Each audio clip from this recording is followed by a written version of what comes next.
ആവേശം ലേശം കൂടുതലാ. അതെ, എവിടെ ഉള്ളേ? ഓക്കെ, ഈ വീഡിയോ കണ്ടു തീർന്നില്ല. അപ്പോഴത്തേക്ക് എനിക്ക് ആൽഫ്രഡോ പാസ്ത കഴിക്കാനുള്ള ക്രേവിങ്സ് കൂടി. പിന്നെ ഒന്നും നോക്കിയില്ല, വണ്ടി എടുത്ത് നേരെ വിട്ടു ബൺ ക്ലബിലേക്ക്. ഒറ്റയ്ക്ക് ആയതുകൊണ്ട് തന്നെ നല്ല ബോറടി ആയിരുന്നു. സോ പാസ്ത വരുന്നത് വരെ ബോറടി മാറ്റാൻ വേണ്ടി ഞാൻ ഒരു റെഡ് വെൽവെറ്റ് ഡോണറ്റ് മേടിച്ചു.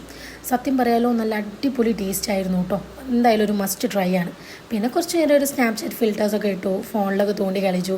വീണ്ടും ഞാൻ പാസ്തയ്ക്കായിട്ടുള്ള വെയിറ്റിംഗ് കണ്ടിന്യൂ ചെയ്തുകൊണ്ടിരുന്നു. അങ്ങനെ നീണ്ട കാത്തിരിപ്പിന് ശേഷം അതാ വന്നിരിക്കുന്നു നമ്മളെ കഥയിലെ നായകൻ ആൽഫ്രഡോ പാസ്ത. ഞാൻ ആദ്യമായിട്ടോ ബൺ ക്ലബിലെ പാസ്ത ട്രൈ ചെയ്യുന്നത്. വേറെ എല്ലാத்தைയും വെച്ച് നോക്കുമ്പോൾ വലിയൊരു വാവ് ഫാക്ടറൊന്നും എനിക്ക് തോന്നിയില്ല. പിന്നെ എൻ്റെ വയറ് ഫുള്ളായിട്ടാണോ, എനിക്ക് വിശപ്പില്ലാഞ്ഞിട്ടാണോ, അതോ ഇതിന് വലിയ ടേസ്റ്റ് ഇല്ലാഞ്ഞിട്ടാണോ എന്നറിയില്ല, 2 സ്പൂൺ കഴിച്ചപ്പോഴത്തേക്കും എനിക്ക് മടുത്തു. ഇതിന് വേണ്ടിയിട്ടായിരുന്നു ഞാൻ ഈ പൊരി വെയിലും കൊണ്ട് ഇങ്ങോട്ടേക്ക് ഡ്രൈവ് ചെയ്ത് വന്നേ എന്ന് ആലോചിച്ച് കുറേ നേരം ഞാൻ അവിടെ ഇരുന്നു. ഇനി നമ്മൾ എന്ത് ചെയ്യും മല്ലയ്യ എന്നിങ്ങനെ ആലോചിച്ചിരുന്നു.